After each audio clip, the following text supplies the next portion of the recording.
Hey YouTube, it's me again.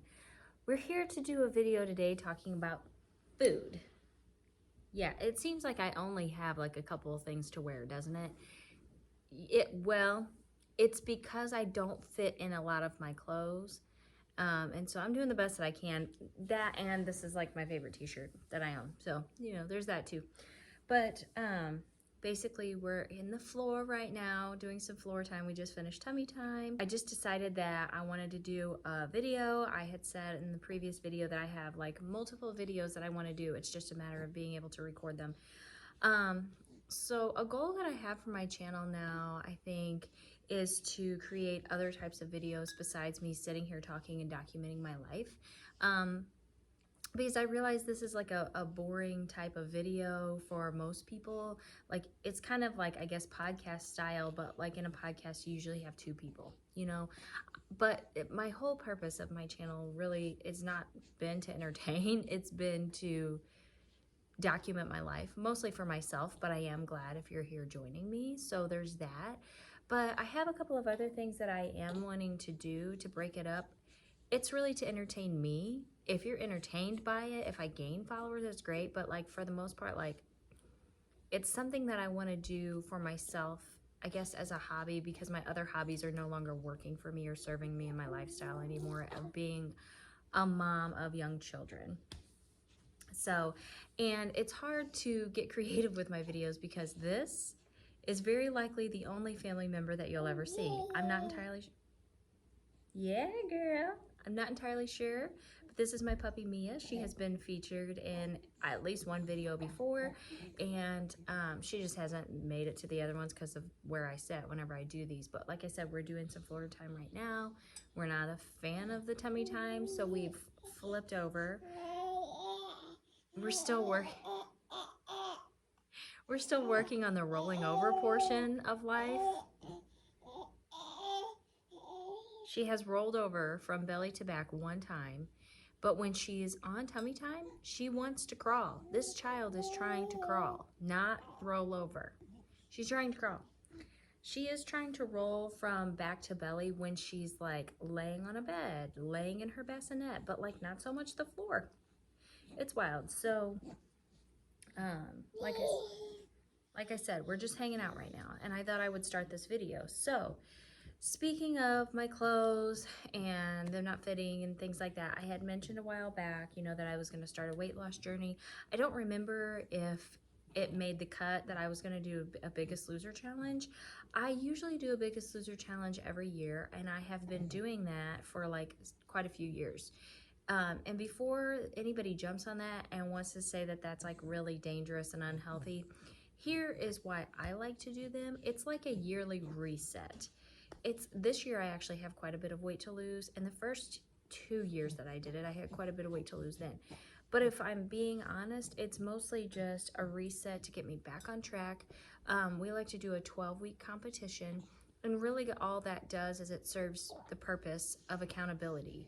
It's so that you're doing it with a lot of other people. Everybody else has their own path. Like, everybody's doing their own thing, diet wise, workout wise. Like, we're not all doing the same thing. We're gonna do what works for us. And for me, I can't do like keto. I can't do macros. I can't do, for the most part, it's like calorie counting, which everybody says is really toxic, and I believe that too. What I've kind of come to do is kind of a mishmash of everything. And the main goal for me in my diet, whether I'm trying to lose weight, I do it a little bit differently when I'm just trying to lose weight too, versus just get on the healthy track of lifestyle and stay on that. Like, once I'm just maintaining a weight, I do things a little bit differently. But like right now I am trying to lose weight.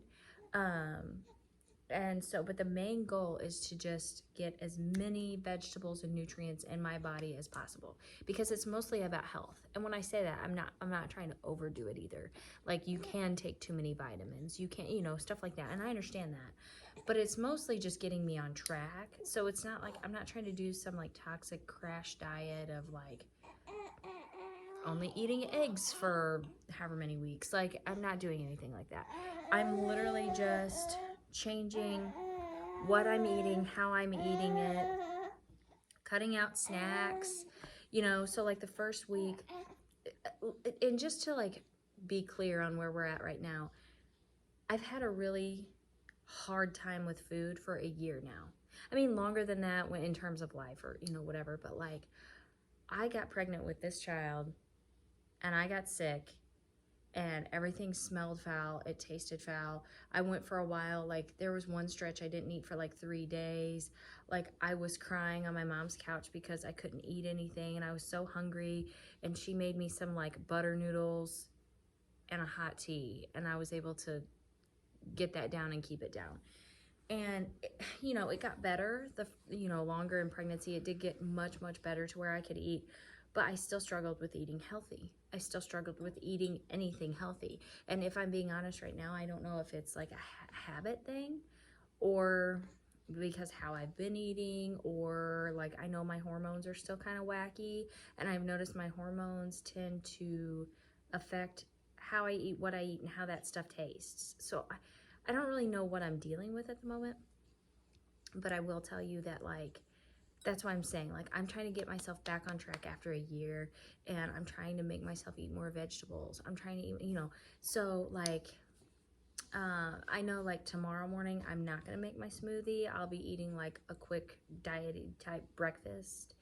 But like I've been trying to make smoothies in the mornings, and like for those, man, it's like it's fruit, it's avocado, it's spinach, it's flaxseed, it's protein, it's coconut milk for hydration, cinnamon for blood sugar. Because here's the other thing, I'm trying to get myself on track, and I know all these things about myself, but this is after like a year hiatus of like anything good for me food wise. Like it's like a brain reset, and that I'm trying to get back to my old way of doing things. And so that's why this competition is so helpful for me, because it is 12 weeks. So we just finished week 1, and I'm noticing that I'm getting back in the habit of what to eat, how to cook, how to plan for it, like how to snack. Like that's a big one, because with 2 kids it's just easier to grab chips. So it's just getting myself back on track with things. These are still maternity leggings, I can't fit in gloves. So like since I'm past week 1 and I feel like I am like kind of getting back into the groove and the hang of things, what I'm gonna do is I'm going to cut out like everything but water after like a certain time, and I'll cut out everything but like coffee and water after certain, because I'm like living on coffee. Like I am going through coffee creamer, which brings me to the next thing. Like I don't want to drink all my calories. I don't want to like snack and waste. Like snacking is fine. Snacking is actually good, but it's what you snack on, and that's what I'm trying to get back to. I don't want to like burn all my calories on a snack that doesn't provide nutrients to my body. Like it's a mindset thing. So, like right now, I have not and have no intention this week of cutting out any condiments whatsoever. Cutting out or changing or anything, because I'm trying to give myself and my brain like grace and like work back into things. So, like this week is no carbonated beverages, because I swell with that. So like no soda waters, no, so like that's where that is. And then after maybe this week or the following week, I'll start changing the condiments that I do like intake. Like for instance, I would get like a light sour cream instead of a full fat. I would use less of it. I would opt more for like a mustard than a mayo. I've already like cut out whatever breads. And so like I'm just trying to slowly ease myself back into that lifestyle. So that's what I'm doing. And that's why I do it every year usually, is just to help myself with it, because I know truly it's unhealthy to be a fluctuator weight wise, but I always am. But usually like over the course of a year, after I finish The Biggest Loser, like I've really got myself into a groove with a lifestyle that even after like the next set of holidays and I start the next year and we talk about doing a Biggest Loser, like I've maybe gained like 5 pounds. And like even after the holidays and stuff, which I don't feel like that's terrible. It's still fluctuation, but I don't feel like it's terrible. So usually I'm doing these challenges and I only have like 5 pounds to lose. Well, this one's different. This was a 12-week competition, and I have 20 pounds to lose. I've lost 3, so now I have 11 weeks to lose 17 pounds. But I feel okay with it. I feel like I can do it. And if I'm a little bit off, I'm not going to beat myself up about it. It's not over. I'm here for this. This is a marathon. It's not a sprint. So I'm sprinting right now because I'm trying to lose as much as I can during this competition, because I have the goals, I have the motivation, I have the accountability with other people. It's keeping me on track. So right now I am trying to dump as much of the weight as I can, not starve myself, not beat myself up about anything. I'm just trying to do that. And then once this competition is over, if I have more to lose, again, it's a marathon, it's not a sprint. I'm gonna keep at it. I'm not gonna hate on myself. I'm not gonna beat myself up. Basically, I have a weight goal, but ultimately my goal is to fit back into my clothes at the end of this competition.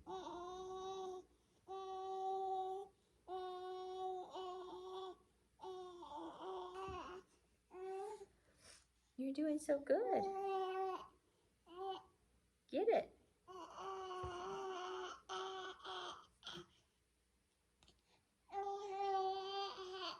I guess that's gonna go on for a while. That's okay. I love it. So that's kind of where I'm at right now, is trying to get very nutrient rich foods in my body. So like for lunch today, I made what I call my coleslaw salad. I take a coleslaw mix and I put grilled chicken in it and tomato, and then I make a dressing myself. Probably not the most diet or healthy dressing, but that's fine. We're not there yet. And I toss that in that dressing, and I had a cucumber with it. And to me, like, are there probably better things out there than that to be eating? Probably. But I had a plate full of coleslaw salad. So to me, I'm eating like cabbage and carrots and chicken and tomatoes, and I put herbs in there and cucumber. And it's not, I feel like that's not all filler. It's not like I sat down with iceberg lettuce and just did that. At least it's like got more nutrients in it, you know? And so again, that's my goal, and is to like feel better, be more, give myself more energy in ways like that, you know? So, and to learn how to enjoy eating vegetables, both cooked and raw again, because I haven't for a year now. And it's sad because I was really enjoying vegetables before, and now it's like I have to retrain my brain and relearn how to make the things that I enjoy to be able to enjoy them and to get excited about it again, you know. So those are some things going on with me food-wise, and what's happening in my life with like weight loss journey, and just, you know, I'm putting this out there. Hopefully I don't receive a lot of hate, because I know it's a very delicate subject, and I know that a lot of people struggle with weight, they struggle with food, they struggle with eating disorders, and I fully understand that, and like I'm the biggest advocate for that, and that's why I want to be very clear that I'm trying to do it the healthiest way possible. I am trying to lose weight for my own personal reasons, but I'm not trying to do it in any kind of bad way. Like I'm going to limit and restrict myself for 12 weeks.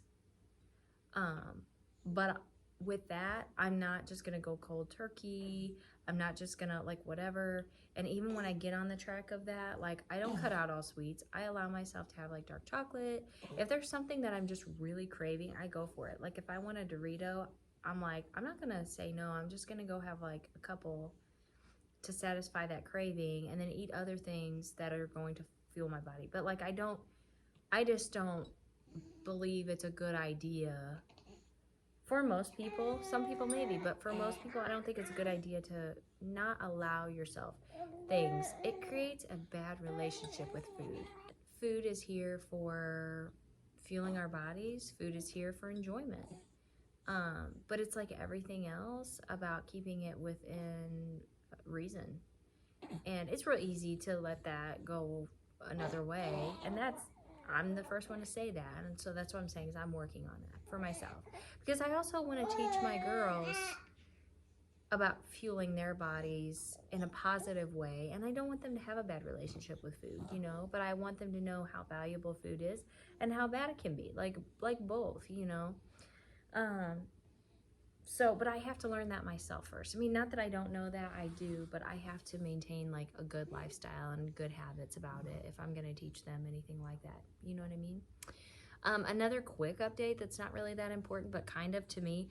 Um, I've been struggling with this eye since October. It is now the end of January. I finally got a hold of an ophthalmologist. I didn't initially get a hold of an ophthalmologist because the optometrist who felt like I should go to an ophthalmologist did say, she was just like, look, it's a lot of surface scratching, and I'd never seen something to this magnitude before, but it's just surface scratching, and it'll heal, and it's fine. And I thought it was healing. So and over the holidays and stuff, you don't get appointments then, so that's just what I thought. And I thought, well, it's healing, so I'm fine. And then I had a really, really bad bout of it not long ago. I don't remember if I did a video on it, but it was so bad. I had to wear like sunglasses inside the house. It was sensitive to everything, including light. It was terrible. And so I'm like, well, clearly I'm either continuing the trend, whatever I'm doing is still scratching my eye, but I've been extremely careful about what I've been doing. So I don't know what's causing it. I don't know what's going on. Yes, I am a makeup wearer. Yes, I have addressed that. But, anyway, I got a hold of an ophthalmologist, and he's booked out till April. Till April. This is going to be crazy. Because I would really like to just heal up and not have to worry about it anymore. I'd like to get a regular eye doctor's appointment so that I can also get some more contacts and some more glasses. These are kind of hazy. I really love these glasses, but they're kind of hazy. They're getting older, and so I just want some more. Anyway, so that's what I'm dealing with there. And so now I need to call around to some other ophthalmologists and see if I can get in earlier than that. Because I have that kind of time. I could be doing it right now. I do get that, but you know what I mean. So, and then I want to talk about Purées. So we're doing the remainder of this video up here. I have been continuing on with my day as such, and now the baby is asleep for a little bit. So the next thing I was going to talk about was the baby going on foods. Salads, purees, whatever. I know there's a massive baby-led weaning following out there, and it's not that I'm against it. I'm afraid of her choking or whatever, and really just for like the introductory portion of food, that's what I'm wanting to do puree wise. I really haven't like researched baby-led weaning in terms of exactly how you do it or anything, but I do kind of anticipate. Here's kind of what I think. These milestones snuck up so hard and fast on me with my toddler. I mean, it was crazy. I just felt like I couldn't keep up. I think that's where a lot of my postpartum anxiety came from. It just was like overwhelming. I'm a little better prepared this time. Part of what helps me with that is planning ahead. I think people think I'm a little bit weird or crazy with it, but it's helpful to me and it just makes sense, especially with me adjusting to having 2 children and the chaos that comes with that. So what I did with my daughter, well, they're both my daughter. What I did with my toddler, I'm kind of going to follow that suit. And then I think the infant is going to do it earlier. So we didn't start purees for the toddler until she was 6 months old.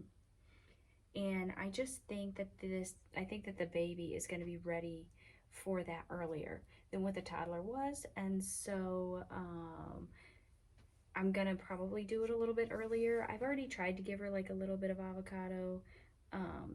She's not developed, like I'm just trying to test it out, and she's not developed that where she kind of quits doing that pushing out with her tongue. So we're going to wait a little while and just see. Not that I was gonna like start. I really just wanted to see what that reflex was like with food. So I'll just keep testing that out. And once she stops that and sits up really good, she holds her neck up really good, but sits up really good where she doesn't like slump over as much. Assisted, you know what I mean? Then we'll start the purees to do food introductions. Now, what I will say is I am fearful of allergies. I was allergic to strawberries as a young girl. And so just in general, I'm just a little fearful of allergies. So I'm going to do something that's going to help me manage all of that. And this is what I did for the toddler. I have this. I'm covering up Renee. I have this. It was just a $1 planner from Dollar General. And I am going to go through, once I know when we're going to start the food. I'm going to have a plan ahead of time. But once I know when we're going to start, I'm going to write everything in here and I'm going to plan it all out. So what I've started now is a list of foods and really the order, I guess, in which I'm going to give them to her. And then I will put them in this calendar on 4-day intervals. So basically, she'll be introduced to a food and she'll be on it 4 days before we switch to something else. And I did this with my toddler. It was very helpful. The difference is I was really stressed out with my toddler, but I was doing prepackaged baby food, and with the baby, I'm going to try to do it myself. We'll see. I don't know because I haven't done it before, so we'll see if it works out or not. I have this book to follow, The Big Book of Organic Baby Food by Stephanie Middleburg. MSRDCDN. I don't know what any of that means, but here we go. So basically, I mean, this takes you well through. I know I'm not going to use half this book. No offense to Dr. Middleburg, Stephanie here. I know I'm not going to use half this book, but I know I will use quite a bit of it, and it's very helpful. If you're going to make your own food, it teaches you how to prepare it, season it, store it, how long to store it, it's very helpful. So I'll be going along with that to help make it, and even with some of the other ones, like I'm not just going to blend up spinach and give it to her, I don't think. I think I'll want to put that with, like, say, pear juice, because spinach constipates you, but pears like loosen you up, and like that could help with the flavor. And so, like, I think I'm gonna, with certain ones, I'm gonna try combinations like that. So by that, I know I need to give her pears first. So that's where planning helps, and doing it this far ahead of time and knowing what I need for when. It's going to help with grocery shopping. It's going to help with preparing. It's going to help me know what I need to introduce first. It's just going to help me know. So I have my list, and I'm going to hone that list based off of what combinations I will be doing, and I will, like, so right now I kind of have a rough draft, and then I'll finalize that with how I'm going to be introducing them more so. And then once I know when we will be doing it, I'll just write all of those in here, break it down in days of 4 at a time. And then, like, say over here in the notes, I did this with my toddler. I didn't have this book this big of a planner, but this was incredibly helpful with everyone, and then also with, like, for me and my stress and stuff. I'm not doing this purely like this, really there's no stress in this at this time for me. It's just that I did this for my toddler, and I know how helpful it was. So once I go through and I write in the whole calendar each month, my notes get longer and longer, because over here I write the safe foods. So whatever month you're on, you have your list of safe foods. And then I have this, and this goes wherever my daughter goes. If my mom has her, this will go with my mom. If my mother-in-law has her at her house, this will go with my mother-in-law. So then that way they can reference this, along with I'll be making the food, so chances are, like, I would be sending whatever with her. And if at that point it's obnoxious just to send this along, then it won't go with her, kind of a thing. That's a trial and error situation, but it is helpful, not only for me, for planning, for knowing what the safe foods are. It takes the memory work out of everything, in my opinion. It does help if someone's going to be babysitting her. And then not only that, but if we would happen to have an allergic reaction, and they say, well, what has she eaten, like, say, in the last 2 weeks? Because it's hard to narrow that down. It's not necessarily a 24-hour period, and you start getting all that.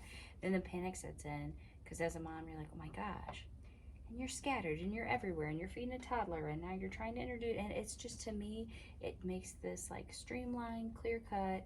It's easier on all levels. And then if we would run into something like that, I could be like, oh my gosh, okay, so like in the last 2 weeks, I've introduced whatever, carrots, blueberries, and butternut squash.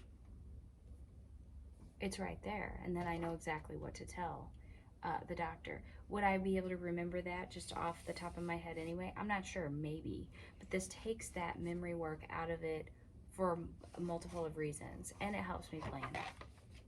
So this is what I'm doing to get started. And so again, I'll probably do another like video on this in the future. Same as like with honing whatever's going on with my food, I'm working on, you know, for my daughter. And it just really, it helps me stay on track. And so where things like that might seem a little bit much, a little bit overboard, like my brain gets really disorganized and cluttered and overwhelmed very easily. And so this just helps me kind of combat that a little bit. And so if you have any type of system that you have done or you are doing for introducing foods and preparing for any allergens or anything like that, let me know. Let me know what you've done. Because I feel like I'm kind of alone and stuff like this. People are just like, try it for a few days and then, you know, whatever. I want to make sure that I cross everything off the list, that I know she's been introduced to things. She's not, you know, the only thing I haven't researched yet that I haven't put on the list is nuts.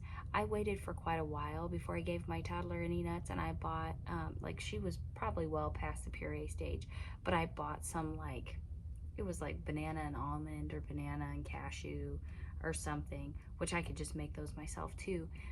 But I bought those like when she was well older, and then we just introduced them. So I don't know that that was even like the right way of doing it or anything. I just did it. But I waited till she was quite a bit older. You know, she was probably over a year old, I'm sure, whenever I did that. So, you know, I don't know. If you have a good system or something that worked for you, or really any system at all, let me know.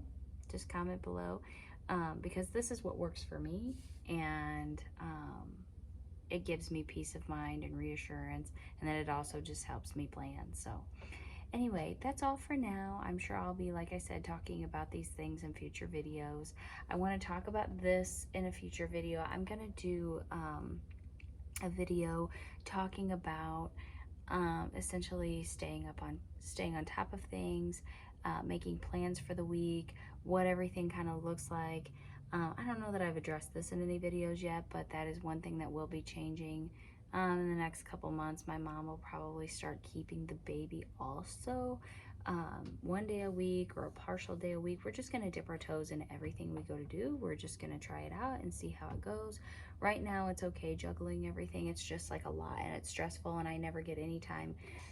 I don't want to say away from my baby, but I never get any time at home for me to just not have to worry about anything else and to be able to do things around here. So I have fallen behind, but I'm developing systems like this planner. I'm developing systems, and it's helping me. So I have to go now. Thank you for joining me, and we'll see you next time. Bye.